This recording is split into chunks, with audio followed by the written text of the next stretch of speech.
YSR Congress party అధినేత మాజీ ముఖ్యమంత్రి జగన్మోహన్ రెడ్డికి కోర్టులో భారీ ఊరట లభించిందనే చెప్పుకోవాలి. ఆయన 15 రోజుల క్రితం కోర్టులో ఒక పిటిషన్ దాఖలు చేయడం జరిగింది. తన కుమార్తె పుట్టినరోజు వేడుకల్లో పాల్గొనడం కోసం యూకే వెళ్ళటానికి అనుమతి కావాలి అంటూ ఆయన కోర్టులో పిటిషన్ దాఖలు చేయడం జరిగింది. అయితే దీనికి సంబంధించి సిబిఐ అభ్యంతరం తెలుపుతూ అఫిడవిట్ దాఖలు చేసింది. జగన్కు విదేశాలకు వెళ్ళటానికి అనుమతి ఇవ్వద్దు అంటూ సిబిఐ తన తరపున వాదనలు వినిపించడం జరిగింది. అయితే దీనికి సంబంధించి ఈరోజు విచారణ జరిగింది. ఇరుపక్షాల వాదనలు విన్నటువంటి న్యాయస్థానం జగన్కు విదేశాలకు వెళ్ళటానికి అనుమతి ఇస్తూ తీర్పు వెలువరించడం జరిగింది. సెప్టెంబర్ 3వ తేదీ నుంచి సెప్టెంబర్ 25వ తేదీ వరకు జగన్ యూకే పర్యటనకు వెళ్ళటానికి అనుమతిస్తూ కోర్టు తీర్పునివ్వటం జరిగింది. అయితే కొన్ని షరతులు విధించడం జరిగింది. జగన్మోహన్ రెడ్డి ఎప్పుడు విదేశాలకు వెళ్తారు, ఎప్పుడు రిటర్న్ వస్తారు, అలాగే అక్కడ ఆయన షెడ్యూల్ ఏంటి, ప్రోగ్రామ్స్ ఏంటి, అలాగే ఆయన UK phone number, email ID అన్నీ కూడా కోర్టులో అందజేయాలని, అదేవిధంగా సిబిఐ అధికారులకు కూడా అందజేయాలని చెప్పి షరతులు విధించడం జరిగింది. అలాగే జగన్ పాస్పోర్ట్ని 5 ఏళ్లకు రెన్యువల్ చేసే విధంగా ఏర్పాట్లు చేయాలని చెప్పి కూడా ఆదేశాలు ఇవ్వడం జరిగింది. దీంతో జగన్మోహన్ రెడ్డి విదేశాలకు వెళ్ళటానికి మార్గం సుగమమైంది. ఆయన సెప్టెంబర్ 3వ తేదీన లండన్ బయలుదేరుతున్నారు. ఇక మరొక పక్క రాజ్యసభ సభ్యుడు ఎంపీ విజయసాయిరెడ్డి కూడా విదేశాలకు వెళ్ళటానికి ఆయన పిటిషన్ దాఖలు చేయడం జరిగింది. ఆయన పిటిషన్ ఈ నెల 30వ తేదీన విచారణకు రానున్నటువంటి నేపథ్యంలో మరి ఆయనకు కూడా కోర్టు అనుమతిస్తుందా లేదా అనేది అయితే చూడాలి. ఏపీ ముఖ్యమంత్రి చంద్రబాబు నాయుడుకు ఏపీ మాజీ ముఖ్యమంత్రి వైఎస్ఆర్ కాంగ్రెస్ పార్టీ అధినేత జగన్మోహన్ రెడ్డి బహిరంగ లేఖ రాయటం జరిగింది. ఈ లేఖలో ఉన్నటువంటి సారాంశం ఒకసారి పరిశీలించినట్లయితే ఏపీ ప్రభుత్వం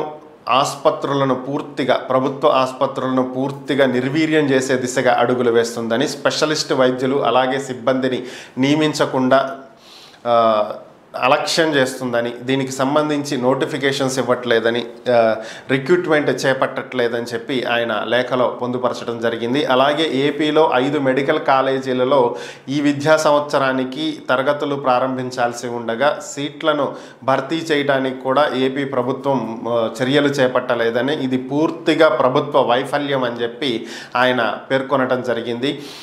కేంద్రంలోని ఎన్డీఏ సర్కార్లో భాగంగా ఉండి కూడా మీ సపోర్ట్ తోటే కేంద్రంలో ప్రభుత్వం నడుస్తున్నా కూడా దాన్ని అడ్వాంటేజ్గా తీసుకోలేకపోయారని, ఆ పలుకుబడిని ఉపయోగించుకుని ఏపీలో ఉన్నటువంటి 5 మెడికల్ కాలేజీల్లో అన్ని రకాల వసతులు పూర్తయి ప్రస్తుతం అందుబాటులోకి వచ్చినటువంటి ఈ 5 కాలేజీల్లో నియామకాలు చేపట్టడానికి అనుమతులు తెచ్చుకోలేకపోయారని, అంత అసమర్థతతో ప్రభుత్వాన్ని నడుపుతున్నారని చెప్పి లేఖలో ఆయన ఆక్షేపించారు జరిగింది. ఇక మరొక వైపు పేదవారికి కార్పొరేట్ వైద్యం అందించడమే లక్ష్యంగా తీసుకువచ్చినటువంటి ఆరోగ్యశ్రీని పూర్తిగా నీరుగార్చారని, ఆరోగ్యశ్రీ బిల్లులు చెల్లించకుండా ఆరోగ్యశ్రీ సేవలు ఆగిపోవటానికి కారణమవుతున్నారని, పేదవారికి వైద్యం అందకుండా చేస్తున్నారు, వీటిని క్షమించేది లేదు, త్వరగా వీటి మీద చర్యలు తీసుకోకపోతే ఉద్యమిస్తామని చెప్పి జగన్మోహన్ రెడ్డి బహిరంగ లేఖ రాయటం జరిగింది. నూజివీడు IIITలో దాదాపుగా 800 మంది విద్యార్థులు అస్వస్థతకు గురైనట్లుగా తెలుస్తుంది. గడిచినటువంటి 3 రోజుల నుంచి వరుసగా విద్యార్థులు వాంతులు, విరోచనాలు, జ్వరం అలాగే కడుపు నొప్పితో బాధపడుతున్నట్లుగా తెలుస్తుంది. మంగళవారం రోజు అంటే నిన్న ఒక్క రోజే 342 మంది విద్యార్థులు అస్వస్థతకు గురైనట్లుగా తెలుస్తుంది. ఈ 3 రోజుల్లో మొత్తం 800 మంది విద్యార్థులు అస్వస్థతకు గురై ఆసుపత్రిలో చికిత్స పొందుతున్నటువంటి పరిస్థితి. అయితే వర్షాలు పడుతున్నటువంటి నేపథ్యంలో వ్యాధులు ప్రబలేటువంటి అవకాశం ఉందని, అలాగే కలరా, డయేరియా వంటివి పెరిగేటువంటి అవకాశాలు ఉన్నాయని ముందుగానే వైద్య ఆరోగ్య శాఖ హెచ్చరించినప్పటికీ కూడా IIIT నిర్వాహకులు దానికి తగ్గట్టుగా చర్యలు చేపట్టలేదని, కలుషితమైనటువంటి ఆహారం, నీరు అందించినటువంటి కారణంగానే తమ పిల్లలు ఈ విధంగా ఇబ్బందులు పడుతున్నారంటూ తల్లిదండ్రులు IIIT వద్ద ఆందోళన చేస్తున్నటువంటి పరిస్థితి.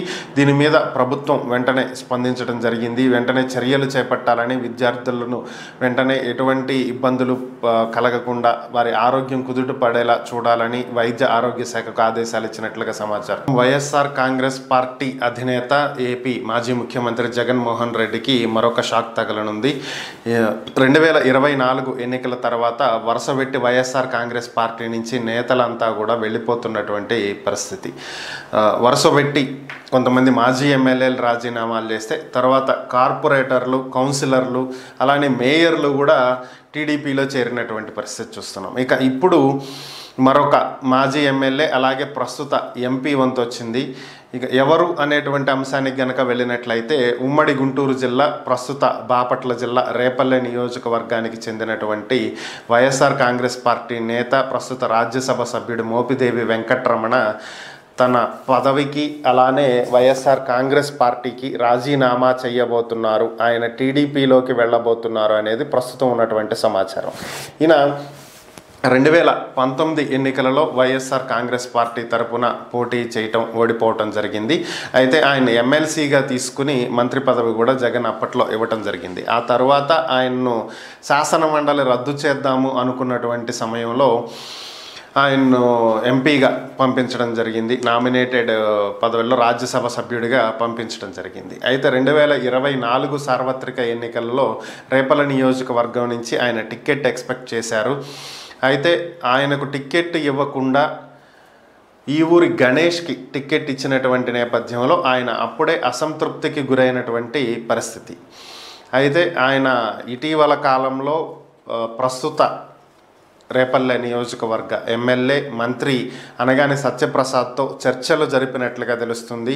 ఆయన టీడీపీలోకి రావడానికి సుముఖంగా ఉన్నారని, రేపు లేదా ఎల్లుండి ఈ ప్రకటన వెలువడేటువంటి అవకాశం ఉందని, ఆయన ఈ రాజీనామా లేఖను జగన్కి పంపిస్తారు అనేది ప్రస్తుతం వినిపిస్తున్నటువంటి వార్తలు. మరి సోషల్ మీడియాలో వస్తున్నటువంటి ఈ వార్తలు నిజమే అవుతాయా, నిజంగానే ఆయన పార్టీని వీడనున్నారా అనేది తెలియాల్సి ఉంది. ఎందుకంటే ఆయన రాజశేఖర్ రెడ్డి టైం నుంచి కూడా సుదీర్ఘకాలంగా కాంగ్రెస్లో రాజశేఖర్ రెడ్డితో సన్నిహితంగా ఉన్నటువంటి వ్యక్తి. తదనంతరం వైఎస్ఆర్ కాంగ్రెస్ పార్టీ ఏర్పడినప్పటి నుంచి కూడా ఆయన వైసీపీతోనే కొనసాగుతూ వస్తున్నటువంటి వ్యక్తి. సో అలాంటి వ్యక్తి ఇప్పుడు సడన్గా పార్టీని వీడుతారా అనేటువంటి ప్రశ్నలు కూడా తలెత్తుతున్నాయి. మరి ఏం జరుగుతుంది అనేది చూడాలి. ఫోన్లో మెసేజ్లు డిలీట్ చేస్తున్నారా? అయితే ఇది కూడా ఒక నేరమే అంటే అవునా కాదా క్వశ్చన్ మార్క్ రావచ్చు కదా మీకు కూడా. బేసిక్గా ఇదే పరిస్థితి నిన్న కోర్టులో ఎదురైనటువంటి సంఘటన. ఎందుకు కోర్టులో ఎదురైంది ఏంటి అనేటువంటి వివరాల్లోకి వెళ్తే, బీఆర్ఎస్ ఎమ్మెల్సీ కవిత ప్రస్తుతం లిక్కర్కి సంబంధించినటువంటి కేసులో తిహార్ జైల్లో ఉన్నటువంటి విషయం అందరికీ తెలిసిందే. నిన్న ఆమెకు బెయిల్ వచ్చినటువంటి విషయం కూడా అందరికీ తెలిసిందే. అయితే ప్రభుత్వం తరపున వాదనలు వినిపించినటువంటి సీనియర్ సొలిసిటరీ జనరల్ ఆమె ఉద్దేశపూర్వకంగానే ఆమె మొబైల్లో మెసేజ్లు డిలీట్ చేశారని, అలాగే మొబైల్ ఫోన్ని ఫార్మేట్ చేయడం కూడా జరిగిందని చెప్పి కోర్టుకి తెలియజేశారు. అంటే సాక్ష్యాలను తారుమారు చేసేటువంటి ప్రయత్నం చేశారని చెప్పి తెలియజేసినటువంటి నేపథ్యంలో కవిత తరపున వాదనలు వినిపించినటువంటి న్యాయవాది ముకుల్ రోహత్ని మాట్లాడుతూ మెసేజ్లు డిలీట్ చేయటం అనేది పెద్ద నేరమేం కాదని, సాధారణంగానే మెసేజ్లు డిలీట్ చేస్తూ ఉంటామని చెప్పి వాదించడం జరిగింది. దీంతో కోర్టు కలగజేసుకోవటం జరిగింది. న్యాయమూర్తి గారు మాట్లాడుతూ మెసేజ్లు డిలీట్ చేయటం అనేది చాలా సాధారణమైనటువంటి అంశమని, ప్రస్తుతం ఉన్నటువంటి రోజుల్లో గ్రూపులలో భారీ స్థాయిలో మెసేజ్లు వచ్చి పడుతున్నటువంటి నేపథ్యంలో నేను కూడా మెసేజ్లు డిలీట్ చేస్తూ ఉంటానని, సో ఇది పెద్ద నేరంగా పరిగణించాల్సినటువంటి అవసరం లేదని, తరచూ మొబైల్ ఫోన్స్ అప్డేట్ అవుతున్నటువంటి నేపథ్యంలో మారుస్తూ ఉంటారని, కాబట్టి మొబైల్ ఫార్మేట్ చేయటం కానీ మెసేజ్లు డిలీట్ చేయటం కానీ దీన్ని పెద్ద నేరంగా పరిగణించాల్సినటువంటి అవసరం లేదని, ఆధారాలను ధ్వంసం చేయటానికే ఇలా చేశారు అనేటువంటి సాక్ష్యాలు ఏమన్నా ఉంటే వాటిని కోర్టు ముందు ఉంచాలని చెప్పి తెలియజేయటం జరిగింది. ఈ విధమైనటువంటి సాక్ష్యాలు ఏమీ లేనటువంటి నేపథ్యంలో కవితకు షరతులతో కూడినటువంటి బెయిల్ మంజూరు చేయటం జరిగింది. ప్రస్తుతం ఆమె విడుదలైనప్పటికీ కూడా ఈరోజు ట్రయల్ కోర్టుకి అటెండ్ అవ్వాల్సి ఉన్నటువంటి నేపథ్యంలో ఆమె ఢిల్లీలోనే ఉన్నారు. ఈరోజు మధ్యాహ్నం ఢిల్లీలోని రౌస్ అవెన్యూ కోర్టులో ట్రయల్కి అటెండ్ అయిన తర్వాత ఆమె హైదరాబాద్కి రానున్నారు. ముఖ్యమంత్రి చంద్రబాబు నాయుడు తోటి నిన్న బీజేపీ నేతలు సమావేశం అవటం జరిగింది. దీంతో అసలు ఎందుకు ఇంత సడన్గా బీజేపీ నేతలు సమావేశమయ్యారనేటువంటి ప్రశ్నలు తలెత్తినటువంటి పరిస్థితి. అటు ఏపీ బీజేపీ అధ్యక్షురాలు పురంధేశ్వరితో పాటు ఎమ్మెల్యే సుజనా చౌదరి, అలానే సత్యకుమార్ యాదవ్, అలాగే కేంద్ర మంత్రి శ్రీనివాస్ వర్మ, ఇలా పలువురు నేతలు సమావేశం అవటం జరిగింది.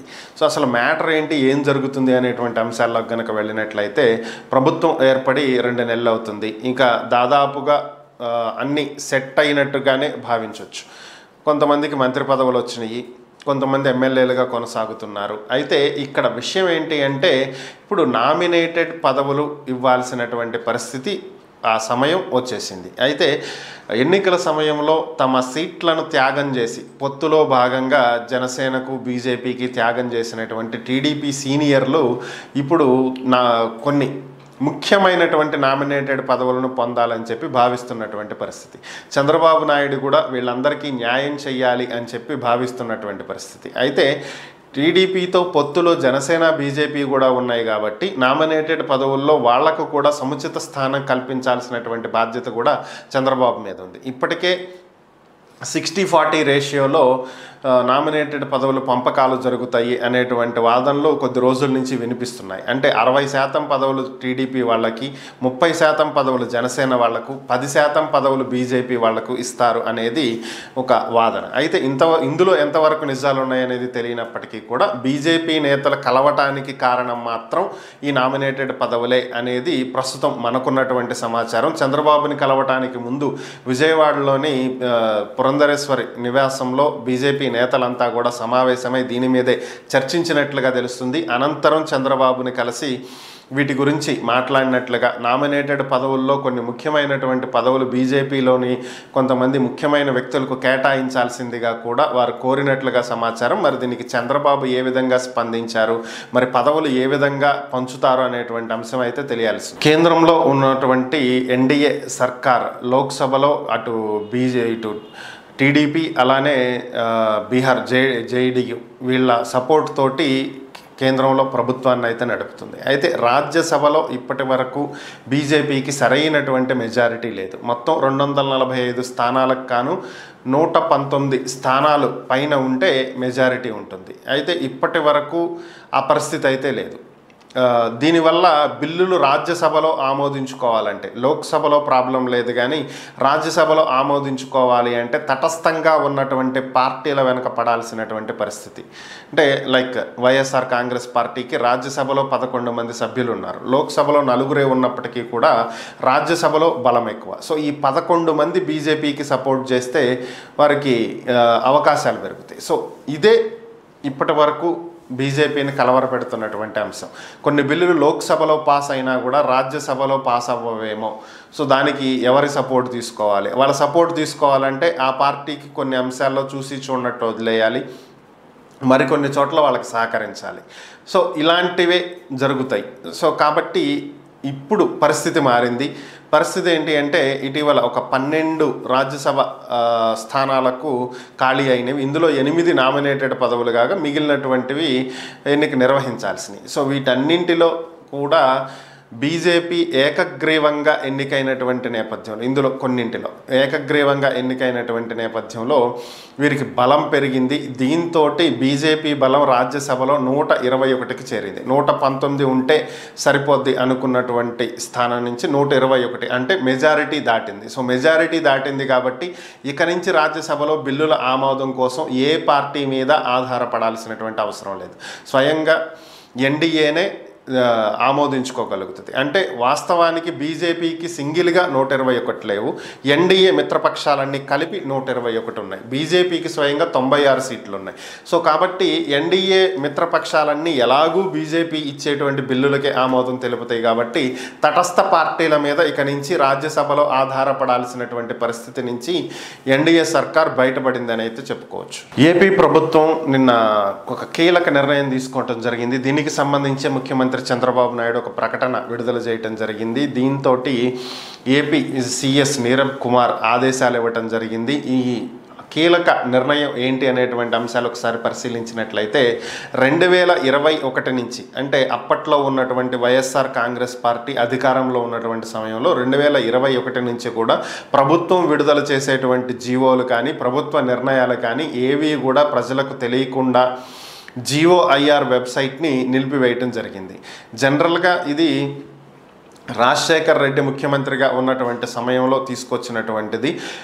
ఏదైతే ప్రభుత్వం జీవోలు జారీ చేస్తుందో, ఏదైతే ప్రజలకు సంబంధించి ముఖ్యమైనటువంటి నిర్ణయాలు ప్రభుత్వం తీసుకుంటుందో అవి ప్రజలకు అందుబాటులో ఉండాలి, తెలియాలి అనేటువంటి ఉద్దేశంతో GOIR అనేటువంటి వెబ్సైట్లో వీటిని పొందుపరిచేవాళ్ళు. అయితే ఆ వెబ్సైట్ని నిలిపివేయటం జరిగింది. జగన్మోహన్ రెడ్డి వచ్చిన తర్వాత 2021 నుంచి కూడా దీన్ని నిలిపివేశారు. ఇప్పటి వరకు కూడా ప్రభుత్వం ఏ జీవోలు విడుదల చేసినా, ఏ నిర్ణయాలు తీసుకున్నా అవి ఆ వెబ్సైట్లో కనిపించవు. అయితే ఇక నుంచి దీన్ని పునరుద్ధరించాలని ఆగస్టు 29వ తేదీ నుంచి ప్రభుత్వం తీసుకునేటువంటి ప్రతి నిర్ణయం, విడుదల చేసేటువంటి ప్రతి జీవో, అది ఏ శాఖలో అయినా సరే అన్ని శాఖలు కూడా తప్పకుండా GOIR వెబ్సైట్లో జీవోలను పొందుపరచాలని, ప్రభుత్వ నిర్ణయాలను GOIR వెబ్సైట్లో ప్రజలకు అందుబాటులో ఉంచాలి అని చెప్పి CS నీరబ్ కుమార్ సాధారణ పరిపాలనా విభాగానికి ఆదేశాలు ఇవ్వటం జరిగింది. ఈ మేరకు ఇక నుంచి అన్ని ప్రజలకు అందుబాటులో ఉండబోతున్నాయి. తెలంగాణలో వరుసబెట్టి అక్రమ నిర్మాణాలను కూర్చేస్తుంది హైడ్రా. ఇది అందరికీ తెలిసిందే. గత శనివారం సినీ నటుడు హీరో నాగార్జున కన్వెన్షన్ సెంటర్ను కూడా కూల్చివేసినటువంటి పరిస్థితి. అయితే బీజేపీ కావచ్చు, అలాగే కాంగ్రెస్ నేతలు కావచ్చు వరుసబెట్టి అడుగుతున్నది ఏంటి అంటే, ముఖ్యంగా బీజేపీ బీఆర్ఎస్ నేతలు కాంగ్రెస్ నేతలకు సంబంధించినటువంటి ఆక్రమణలను కూడా కూల్చివేస్తారా, అలాగే ఓవైసీ కాలేజీల మీద చర్యలు తీసుకుంటారా, మల్లారెడ్డి కాలేజీల మీద చర్యలు తీసుకుంటారా, ఇవే ప్రశ్నిస్తున్నటువంటి అంశాలు. అయితే వీటికి సంబంధించి హైడ్రా అధికారి రంగనాథ్ ఆల్రెడీ సమాధానాలు ఇవ్వటం జరిగింది. ముందుగా ఎవరికి ఏదైనా సరే ఈ చెరువులను కానీ నాలాలను కానీ ఆక్రమించి కట్టారు అనేటువంటి అంశం తమ దృష్టికి వస్తే నోటీసులు కూడా ఇవ్వకుండా కూల్చి పారేస్తాము అని చెప్పి ఆయన హెచ్చరించడం జరిగింది. అలాగే ఆయన మరొక అంశం కూడా తెలియజేశారు. ఓవైసీ కాలేజీలకు సంబంధించి, అలాగే మల్లారెడ్డి కాలేజీలకు సంబంధించి ఇది విద్యార్థుల జీవితాలతో ముడిపడి ఉన్నటువంటి అంశం కాబట్టి వాళ్లకు ముందుగా నోటీసులు ఇవ్వటం జరుగుతుందని, ఆ నోటీసులకు వారు స్పందించాలని, వెంటనే అక్కడి నుంచి విద్యార్థులను వేరొక చోటకు తరలించటమా, వేరొక ప్రాంతాల్లో ఆల్టర్నేట్గా ఏర్పాట్లు చేసుకోవటమా చేయాలని, వాటిని కూడా కూల్చివేస్తాం తప్పదు అని చెప్పి తేల్చి చెప్పడం జరిగింది. వాళ్ళకి ఆల్రెడీ నిన్ననే నోటీసులు ఇచ్చినట్లుగా కూడా సమాచారం. అయితే ఇప్పుడు ఇంకొక అంశం ఏంటి అంటే, హైడ్రా ప్రారంభించినప్పటి నుంచి కూడా నడుస్తున్నటువంటి వ్యవహారం జన్వాడ ఫామ్ హౌస్. ఇది కేటీఆర్కు చెందినటువంటి ఫామ్ హౌస్ అని, దీనికి సంబంధించి ఒక నాలాను ఆక్రమించి ఇది కట్టారు అనేది దాని మీద వస్తున్నటువంటి ఆరోపణలు. అయితే దీనికి సంబంధించి కేటీఆర్ స్పందించడం జరిగింది. అది తన ఫామ్ హౌస్ కాదని, తన ఫ్రెండ్ దగ్గర నుంచి లీజుకి తీసుకోవటం జరిగిందని చెప్పి, ఒకవేళ ఇది నిజంగానే ఆక్రమించి కట్టింది అయితే తానే దగ్గరుండి కూలగొట్టిస్తానని కూడా ఆయన చెప్పారు. ఈ నేపథ్యంలోనే నిన్న హైడ్రాకు చెందినటువంటి అధికారులు జన్వాడ ఫామ్ హౌస్ దగ్గర కొలతలు తీసుకున్నట్లుగా సమాచారం. స్థానికంగా ఉన్నటువంటి గ్రామ సర్పంచ్ దీని నిర్మాణానికి అనుమతి ఇచ్చారు అని చెప్పి తెలిసినటువంటి నేపథ్యంలో గ్రామంలో ఉన్నటువంటి రెవెన్యూ రికార్డులను కూడా చెక్ చేస్తున్నటువంటి పరిస్థితి. ఓవరాల్గా ఈ ఫామ్ హౌస్ నిబంధనలకు విరుద్ధంగా ఏమైనా ఆక్రమించి కట్టారు అని చెప్పి తేలితే మాత్రం దీన్ని కూడా కూల్చివేయబోతున్నారు అనేది ప్రస్తుతం ఉన్నటువంటి సమాచారం. కొద్దిసేపటి క్రితమే ఏపీ క్యాబినెట్ సమావేశం అవటం జరిగింది. అంటే గతంలో పేపర్ విధానంలో నడిచేటువంటి క్యాబినెట్కి స్వస్తి చెప్పి ఈ నెల నుంచి క్యాబినెట్ ఐప్యాడ్ల ద్వారా క్యాబినెట్ని నిర్వహిస్తామని చెప్పినటువంటి విధంగానే క్యాబినెట్ కొద్దిసేపటి క్రితమే సమావేశం అవటం జరిగింది. క్యాబినెట్లో తీసుకున్నటువంటి ముఖ్యమైనటువంటి నిర్ణయాల్లో ఒకటి, గత ప్రభుత్వం తీసుకువచ్చినటువంటి రివర్స్ టెండరింగ్ విధానాన్ని రద్దు చేస్తూ ప్రభుత్వం నిర్ణయం తీసుకున్నట్లుగా తెలుస్తుంది. ఇక నుంచి పాత కాంట్రాక్ట్ విధానాన్ని అవలంబిస్తారని, పాత పద్ధతిలోనే టెండర్లు పిలిచి కాంట్రాక్టర్కు పనులు అప్పగిస్తారని చెప్పి తెలుస్తుంది. ఇక పోలవరానికి సంబంధించి ప్రస్తుతం గత ప్రభుత్వం రివర్స్ టెండరింగ్ ద్వారా తీసుకువచ్చినటువంటి మెగా కంపెనీనే కంటిన్యూ అవుతుందని, వాళ్లే పోలవరం ప్రాజెక్ట్ని కంటిన్యూ చేస్తారు అని చెప్పి దానికి సంబంధించి ప్రభుత్వం నిర్ణయం తీసుకున్నట్లుగా తెలుస్తుంది. కాంట్రాక్టర్ని మార్చేటువంటి ఆలోచనలో ప్రభుత్వం లేనట్లుగా సమాచారం. ఇక పోలవరం ఎడమ కాలువకు సంబంధించినటువంటి పనులను పునరుద్ధరించాలని చెప్పి ఆదేశాలు ఇచ్చినట్లుగా కూడా సమాచారం అందుతున్నటువంటి పరిస్థితి. ఇక ఎటువంటి రివర్స్ టెండరింగ్లు ఉండవని, పూర్తిగా పాత విధానంలోనే టెండర్లు పిలిచి పనులను ప్రారంభిస్తామని చెప్పి తెలిపినట్లుగా సమాచారం. వెంటనే పోలవరానికి సంబంధించినటువంటి పనులను ప్రారంభించాలని, పాత కాంట్రాక్టరే యథావిధిగా పనులను కొనసాగించాలి అని కూడా ప్రభుత్వం ఆదేశాలు ఇచ్చినట్లుగా సమాచారం.